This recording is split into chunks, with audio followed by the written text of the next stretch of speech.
స్వచ్ఛత అంటే నందిని. నందిని పాలు మరియు పెరుగు.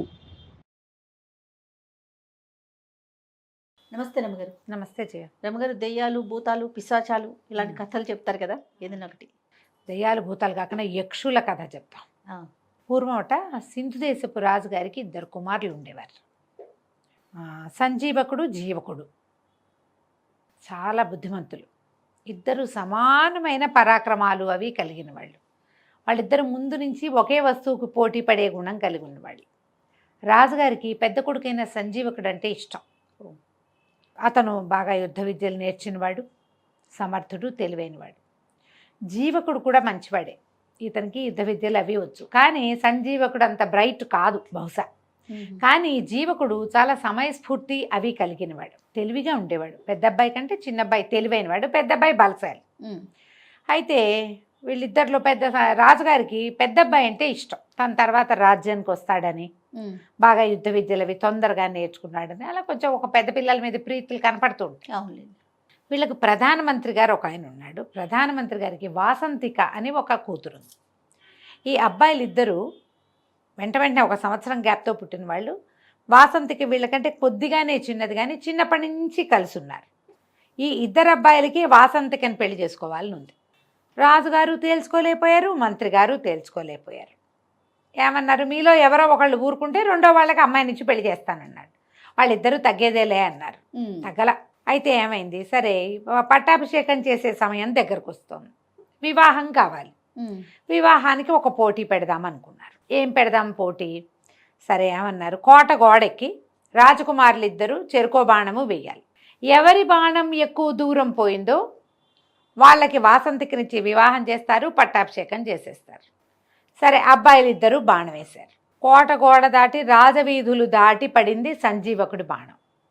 యువరాజు బాణం దొరికింది, ఇక్కడ దొరికింది అన్నారు. దూరంగా కనపడింది. జీవకుడు వేసిన బాణం అసలు కనపడలా. అది ఎక్కడికి వెళ్ళిపోయిందో మరి. వెళ్ళిపోయింది కాబట్టి అది దూరం వెళ్ళింది అనుకోవడానికి వీల్లేదు. అది ఎక్కడో పడిపోయింది, కనపడలా. కాబట్టి పోటీ విరమించేసినట్టు, సంజీవకుడే గెలిచినట్టు ప్రకటించేశారు. వాసంతికనిచ్చి వివాహం, పట్టాభిషేకం.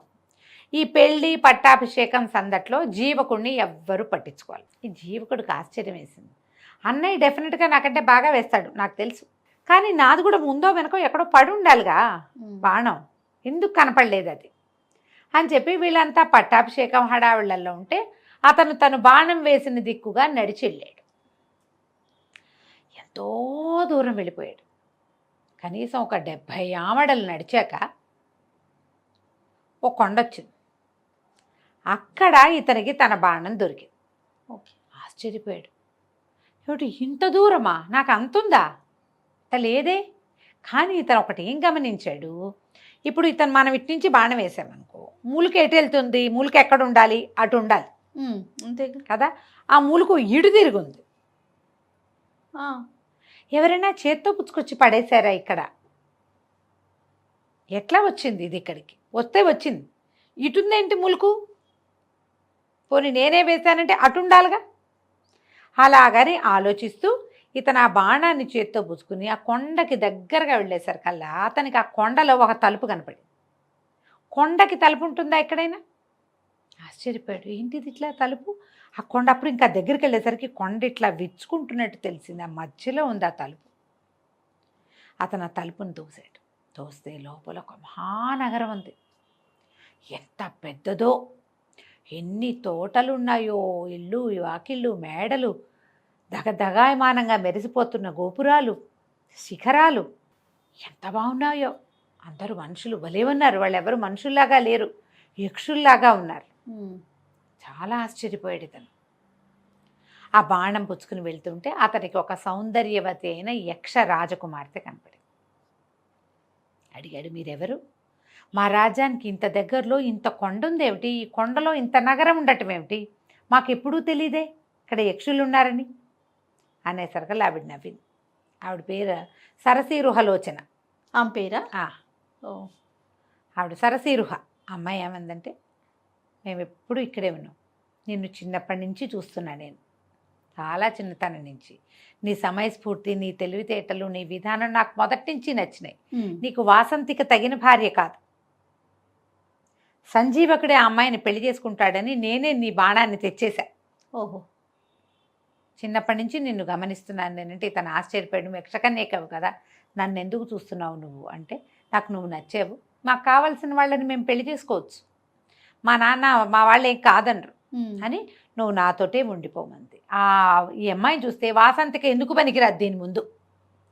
ఈ సరసిరుహ ఈ అమ్మాయి ఏమో ఇది కదా, మరి యక్షిణి కదా, ఆ యక్షలోకంలోనే ఉండిపోయాడు. వాళ్ళు అబ్బో ఈ అబ్బాయిని చాలా చేశారు, గౌరవించారు, మర్యాద చేశారు, బోల్డన్ని అతిథి మర్యాదలు చేశారు, ఫుడ్స్ రకరకాలు. అక్కడ ఉన్నవి ఏమిటి, ఆ నగలు ఏమిటి, ఆ నాణ్యాలు ఏమిటి, ఆ కిరీటాలు ఏమిటి, ఆ స్నానాలు ఏమిటి, ఆ స్నానం చేయించే విధానం ఏమిటి, ఆ ఈత కొలనులు ఏమిటి, అబ్బో అసలు చెప్పలేమన్నమాట. ఆ నగర సౌందర్యము, ఆ పట్టణం ఇది మామూలుగా లేదు. ఎన్నాళ్ళో ఉండిపోయాడు. ఆ అమ్మాయినిచ్చి పెళ్లి చేసేశారు ఈ సరసిరుహని ఇతనికి, ఈ జీవకుడికి. జామని ఉన్నారు. ఒక 2 నెలలు అయ్యాక ఇతనికి కొత్త ఈ హడావిడి అన్నీ తగ్గిపోయి అంతా అలవాటు అయ్యాక నాన్న అన్నయ్య గుర్తు రావటం మొదలుపెట్టారు. ఏమిటో ఇన్నాళ్ళు అయింది, వాళ్ళు నా గురించి ఏమనుకుంటున్నారు, పట్టాభిషేకం చేసుకున్నానని వెళ్ళిపోయాను అనుకున్నారో ఏమిటో. ఒక్కసారి వెళ్ళి నాన్నని చూద్దాం, అన్నయ్యని చూద్దాం, వాసంతికి ఎట్లా ఉందో, రాజ్యం ఎట్లా ఉందో, అమ్మ ఎట్లా ఉంది, ఏ ఊహలు వచ్చినాయి. కొంచెం దిగులు పడ్డాడు. ఈ సరసిరుహ అడిగింది, ఎందుకు ఇటా ఉన్నావు ఏమిటి అంటే, మా నాన్నని చూద్దామని ఉంది, ఒక మాట వెళ్ళి రానా అంటే, సరే ఆవిడ ఏం చేస్తుంది అట్లాగే వెళ్దుగాని అని చక్కటి ఉత్తమాశ్వాలు పూంచిన ఒక రథం, బోళ్ళంతమంది దేవతాశ్వాలు కట్టిన రథము, కొంతమంది సైనికుల్ని ఇచ్చి కొన్ని బహుమతులు ఇచ్చి, ఒకే ఒక్కటి జ్ఞప్తికి పెట్టుకో, నువ్వు విన్నాళ్ళు ఎక్కడున్నావో ఎవ్వరికీ చెప్పద్దు, నాతో నీ వివాహం ఇతరులకి చెప్పకూడదు, రహస్యం ఇది, నువ్వు వెళ్ళిరా, ఎన్నాళ్ళు కావాలంటే అన్నాళ్ళు ఉండిరా, మనం ఇక్కడే హాయిగా ఉందాం అంది. అలాగే అన్నాడు. ఇతను ఈయన లోపల ఉన్న రాజ్యానికి రాజు. మరి యువరాణిని పెళ్లి చేసుకున్నాడు కదా, ఆ అమ్మాయి, ఆ రాజ్యం అమ్మాయిది. సరే వెళ్ళాడు. ఈ రాజు మంత్రులు అందరూ ఆశ్చర్యపోయారు. సడన్గా ఎక్కడి నుంచో వచ్చి ఊడిపడ్డట్టు, ఆకాశం నుంచి ఊడిపడ్డట్టుగా వచ్చిన జీవకుడిని చూసేసరికల్లా భయపడి చచ్చారు. వీడేదో గొడవ చేయడానికి వచ్చాడు అనుకున్నారు. నువ్వు ఎక్కడున్నావు అని అడగల. ఇతను వాసంతికని ప్రేమించాడు. రాజ్యము అన్నయ్యకే ఇచ్చాం, వాసంతికని అన్నయ్యకే ఇచ్చాం. ఏదో దురుద్దేశం మధ్యలో మనసులో పెట్టుకుని వెళ్ళిపోయాడు. ఇప్పుడు దురుద్దేశంతో వచ్చి ఉంటాడు. అలాగని అనుమానపడ్డారు మంత్రులు, సామంతులు. రాజుగారికి చెప్పారు, జీవకుడు సజావైన ఉద్దేశంతో రాలేదు, ఆనుపాను చూసుకోవడానికి వచ్చాడు, ఏదో ఒకరోజు యుద్ధానికి వస్తాడు. రాజు అంత మనసిచ్చి ఉండల చిన్న కొడుకుతోటి. ఇతను అదేం పట్టించుకోలే, హాయిగా అందరితోటి గడిపాడు, విందులు వినోదాలకి తిరిగాడు, అటు ఇటు. కొన్నాళ్ళక వెళ్ళొస్తాను అని వెళ్ళిపోయాడు. అమ్మయ్య అనుకున్నారు. అమ్మయ్య వెళ్ళిపోయాడు, ఇప్పుడు ఏం ఇబ్బంది లేదు. ఒక 2-3 నెలలు పోయాక మళ్ళీ మా నాన్నని చూస్తా అన్నాడు. అనేసరికల్లా మళ్ళీ సరసిరుహ ఈసారి ఇంకా పెద్ద రథం, ఇంకో 50 మంది సైనికులు, ఇంకో 25 మంది బానిసలు, అదే ఆ స్త్రీలు వెనకాల పనిచేసేవాళ్ళు అందరినీ ఇచ్చి పంపించింది. బోల్డని గిఫ్ట్లు ఇచ్చింది. నాన్నకో వస్తువు, అమ్మకో వస్తువు, అట్లా రకరకాల మణులు మాణిక్యాలతోటి వస్తువులు. మళ్ళీ ఉన్నట్టుండి ఊడిపడ్డట్టుగా వచ్చినటువంటి జీవకుడిని చూసి హడిలు తెచ్చారు వీళ్ళంతా.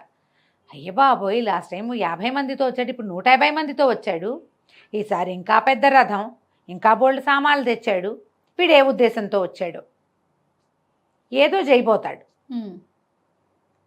రాజుగారు అట్లాగే మొహం మార్చుకుని ఉన్నాడు. కొద్ది రోజులు ఉన్నాడు ఇక్కడే జీవకుడు. అందరూ అనుమానంగానే సంచరించేవాళ్ళు. అతను ఏం మాట్లాడితే ఏం అర్థం తీయచ్చా అనే చూశారు. అతను ఏ వేళాకోళానికి నవ్వుతూ ఏదన్నా దురర్థాలే తీసుకున్నారు. మనకు అనుమానం ఉంటే అంతే అన్నా తప్పుగానే ఉంటుంది, మన మనసులో ఉంటుంది కదా అది. వాళ్ళు మొహం తిప్పితే మూతి తిప్పుకున్నారనిపిస్తుంది, మూతే తిప్పితే మెటికలు విరిచారనిపిస్తుంది. అలాగే మనం ఇలాగే చేస్తాం కదా. అవును. సరే, ఒక 10 రోజులు 20 రోజులు ఉండి జీవకుడు మళ్ళీ బయలుదేరి వెళ్ళిపోయాడు. వీళ్ళు ఊపిరి పీల్చుకున్నారు. రాజ్యంలో వాళ్ళంతా మంత్రులు, మా సైన్యాధిపతి, రాజుగారు అందరూ ఊపిరి పీల్చుకున్నారు. సరిగ్గా 6 నెలలకి మళ్ళీ వచ్చాడు. ఈసారి పెద్ద సైన్యాన్ని ఇచ్చింది భార్య. మరి ఇప్పుడు ఇక్కడ బలపడుతున్నాం, ఇక్కడ బాగున్నాం, మనం మంది చూపించాలి కదా. పంపించేసరికి అలా పెద్ద అంత వచ్చిన సైన్యాన్ని చూసి హడిలు చచ్చారు వీళ్ళు. కొండ దగ్గర నుంచి వాళ్ళు నడిచొస్తుంటే ఆ రేగిన దుమ్ముకి ఎవరో యుద్ధానికి వస్తున్నారని భయపడ్డారు.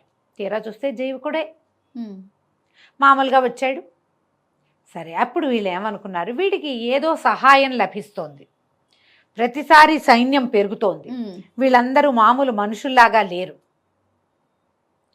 వీడికి ఏదైనా దైవికమైనది లభించిందా, గంధర్వులో, యక్షులో, కిన్నర్లో, కింపురుషులో, రాక్షసులో, ఏమైనా పిశాచగణాలో ఏవో హెల్ప్ చేస్తున్నాయి. అందుకని ఎక్కడా లేని విడ్డూరమైన ఒక గిఫ్ట్ అడగండి జీవకుడిని, ఈసారి వచ్చినప్పుడు తెమ్మని. తెచ్చాడా, యక్షులతో ఎవరిదో సహాయం లభించినట్టే వీడికి అనేసరికల్లా సరే ఏం చేశాడు తండ్రి, బాగా ఆలోచించి మంత్రిని అడిగాడు సలహా. ఏం అడగమంటావంటే, ఎక్కడికైనా వెళ్ళినప్పుడు, వేటకి వెళ్ళినప్పుడు సైన్యం అంతా తలదాచుకునేందుకు ఒక డేరా, ఒక గొడుగు కావాలి. ఆ గొడుగు అరిచేతిలోనే పట్టాలి. అలాంటి గిఫ్ట్ ఏదైనా పట్టుకురమ్మని. జీవకుడికి అర్థం కాదు. తండ్రి అడిగాడు కదా, తీసుకుపోయి భార్యకి చెప్పాడు. మా నాన్న ఆయనకి పెద్ద డేరా లాగా ఉండే గొడుగు కావాలట, అది అరిచేతిలోనే పట్టాలట, విప్పితే పెద్దది కావాలట, వేటకి వెళ్ళినప్పుడు, యుద్ధానికి వెళ్ళినప్పుడు, గట్టు మీద నుంచినప్పుడు ఇట్లా గొడుగులాగా ఉండాలి, కానీ అది మళ్ళీ పెద్దదిగా ఉండకూడదంటే అలాగే ఎంతలోకి అలాగే ఇద్దాం ఈసారి అంది. మళ్ళా 3 నెలలకు వెళ్ళాడు. ఈసారి అరిచేతిలో పట్టే ఓ గొడుగు తెచ్చిచ్చాడు నాన్నకి. ఆ గొడుగు విప్పితే విప్పితే విప్పితే విప్పితే ఒక క్రోసెడ్ మేర అయింది అది. మళ్ళీ అదంతా మడిస్తే అరిచేతిలోకి వచ్చేసింది. ఓహో, కాంతపోయారు జనం. అయ్యో బాబోయ్, ఇంకేమైనా ఉందా, వీడికి యక్షులదే సహాయం లభించింది, ఏదడితే అది చేసేస్తున్నాడు, వీడు అడిగితే చేసేస్తున్నాడు, రేపొద్దున ఉట్టుడియంగా వచ్చి పడిపోతాడు, రాజ్యం లాగేసుకుంటాడు, వాళ్ళు ఎందుకు ఊరుకుంటారు యక్షులు. వీడి తండ్రి అడిగింది అడిగినట్టు తెచ్చిచ్చేసాడు.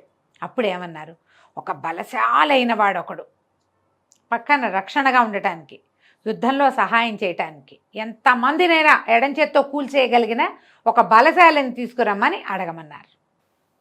అడగమనేసరికల్లా జీవకుడు సరేనన్నాడు. ఏముంది, 6 నెలలకి 3 నెలలకి నాన్నని చూడ్డానికి వస్తున్నా, ఆయన ఏదైనా అడిగితే యక్షిని మన భార్య ఇస్తుంది అనుకున్నాడు. వెళ్ళి అడిగాడు. సరసిరుహంది, ఇది మంచిది అడగలా మీ నాన్న, ఇది మంచిది కాదు, ఇది సమస్యలకు దారితీస్తుంది. కానీ మా నాన్న అడిగాడు కదంటే, అలాంటి మనిషి ఉన్నాడు, మా అన్నయ్యే, కానీ అతను ఉద్రేకి, అతనితో పని ఎలా అవుతుందో మనకు తెలియదు, మీ నాన్న అడిగాడు కాబట్టి పంపిద్దాం అని చెప్పి జీవకుడు ఇక్కడే ఉన్నాడు. ఈ సరసిరుహ వాళ్ళ అన్నయ్య ఒక మహాయక్షుడిని ఒకడిని పంపించారు. అతను నడిచి వస్తుంటే ఈ లోపల ఏమైంది, ఈ మనిషిని పంపడానికి ముందు ఒక వెనకాల ఒక గూఢచారిని పంపించారు. వీళ్ళు ఎక్కడికి వెళ్ళారో వెళ్తున్నారో చూడమని. సైన్యం అంతా వచ్చింది కదా ఇతనితో, ఈ గుంపంతా ఎక్కడికి పోతున్నారో చూడమంటే కొండ దాకా వెళ్ళి మాయమైపోయారని చెప్పాడు వాడు. కొండలో తలుపు ఉంది, జీవకుడు చూశాడు. కాకపోతే సరసిరుహకి ఒక పద్ధతి ఉంది, ఆ అమ్మాయి ఎవరికి అది చూపించదలుచుకుంటే వాళ్ళకే ఆ తలుపు కనపడుతుంది. జీవకుడికి చూపించదలుచుకుంది కాబట్టి చూపించింది, సైనికుడికి చూపించదలుచుకోవాలి, వాడెవడో ఆవిడకి తెలియదు, జీవకుడు వస్తున్నాడని తలుపు చూపించింది. ఇక్కడ ఆవిడ ఆసక్తి లేక, ఆవిడకి తెలియక ఈ తలుపు వాడికి కనపడలా. వాళ్ళు ఆ తలుపులోకి వెళ్ళటాన్ని వాడు మాయమైపోవటంగా భావించాడు. అంటే గ్యారంటీగా యక్షులదే సహాయం. ఎప్పుడో ఒకరోజు రాజ్యాన్ని కబళించేస్తాడు జీవకుడు. యక్షులు వచ్చి మన రాజ్యంలో పేటేసుకుంటారనే నమ్మారు వాళ్ళు. అందుకని ఈ మహాకాయుడిని అడిగారు. ఈ మహాకాయుడిని వీళ్ళు పంపించారు. అతను భూమి అదిరేలాగా అడుగులు వేస్తూ దాదాపుగా ఒక 12-14 అడుగుల ఎత్తు, ఆ ఎత్తుకు తగిన లావు, ఓ 15 మంది 20 మంది బలాఢ్యులైన వాళ్ళు మాత్రమే ఎత్తగలిగిన ఒక పెద్ద గదని భుజం మీద వేసుకుని వెళ్ళాడు. భూమి ఎదిరిపోయేలాగా అడుగులు వేసుకుంటూ రాజుగారు ఎదురుకుండా నుంచినసరికి ఈ వెళ్తూ ఉంటేనే జనాలు హడిలిపోయి, కొంతమంది కళ్ళు తిరిగి పడిపోయి, కొంతమంది వాంతులు చేసేసుకుని గందరగోళ పడిపోతున్నారు రాజ్యంలో అంతా. అతను నడుస్తుంటే భూమి అదిరిపోతుంది. 12 అడుగులు వాడు నడిస్తే అటాగే ఉంటుంది కదా. మరి వెళ్ళి పెద్ద ఉరుము లాంటి గొంతుతో ఆజ్ఞాపించండి, ఏం చేయమంటారు అనగానే రాజు ఉణికిపోయాడు. నోట్లోంచి మాట రాల. ఇతనికి ఏం చెప్పారు, వాళ్ళు అడిగింది చేయమని చెప్పారు, ఏమి అడగటల్లా వాళ్ళు ఉణికిపోతున్నారు. ఒళ్ళు మండిపోయింది మహాకాయుడికి. ఒళ్ళు మండటం ఏమిటి, అక్కడి నుంచి చేతిలో ఉన్న గద రెండో చేత్తో మార్చుకొని రాజుగారిని నెత్తి మీద ఏమి ఆజ్ఞాపించడం ఏమిటి అని ఒక మొటికాయ ముట్టాడు. కుప్పకూలిపోయాడు రాజు, నేల కతుక్కుపోయాడు. అంతే. ఇహ ఒకటే దెబ్బ. అది ఆయన పెద్ద సభ తీర్చున్నాడుగా, సభలో వాళ్ళంతా హాహాకారాలు చేయగానే ఏమిటి మీ గోల అని గదబెట్టి ఇట అన్నాడు. అనగానే మొత్తం అంతా పక్కకి కూలిపోయి మొత్తం జనం అంతా పోయారు. ఎవరు లేరు జనం సభలో.